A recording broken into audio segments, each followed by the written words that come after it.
मित्रांनो, तथागत गौतम बुद्ध त्यांना ज्ञान प्राप्ती झाल्यानंतर त्यांच्या मूळ गावी म्हणजे कपिलवस्तू येथे एकदा आले होते. आणि कपिलवस्तूमध्ये त्यांचा जो आश्रय होता, त्यांचं जे वास्तव्य होतं, एका विहारामध्ये होतं. आणि त्याच वेळेला त्यांचा मुलगा राहुल हा अगदी लहान होता. एके दिवशी राहुलची आई यशोधरा म्हणजेच गौतम बुद्धांच्या पत्नी राहुलला म्हणतात, समोरच्या विहारामधील जे सर्वात तेजस्वी आणि बुद्धिमान अशी जी व्यक्ती आहे, ती व्यक्ती म्हणजे तुझे वडील आहेत. बाळा, जा आणि तुझ्या वडिलांकडून तुझा वारसा माग.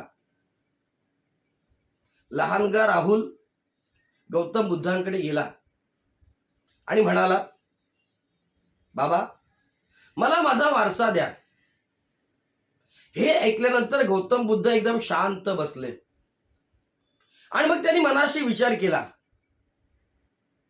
मी तर माझी सगळी संपत्ती, माझा पैसा, माझी सत्ता सर्व काही सोडून दिले आहे. सर्व काही गोष्टींचा त्याग केला आहे. मग मी माझ्या मुलाला आता कोणत्या प्रकारचा वारसा देऊ?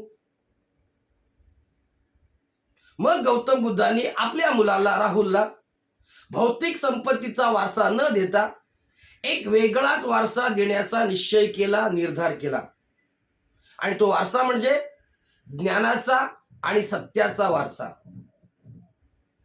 आणि मग गौतम बुद्ध आपला शिष्य सारीपुत्र याला म्हणतात की, सारीपुत्र, राहुलला आत्ताच भिक्षू बनवा. आणि लहानगा राहुल खूप कमी वयातच भिक्षू बनला.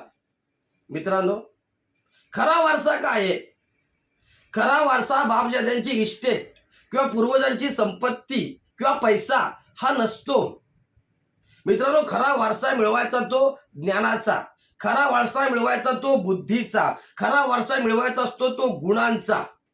म्हणून नेहमी लक्षात ठेवा, आपली जी पुढील पिढी आहे त्याला जर खरोखर तुम्हाला काही चांगला वारसा द्यायचा असेल तर तुमच्या बुद्धीचा द्या, तुमच्या गुणांचा द्या, तुमच्या चांगल्या वृत्तीचा द्या.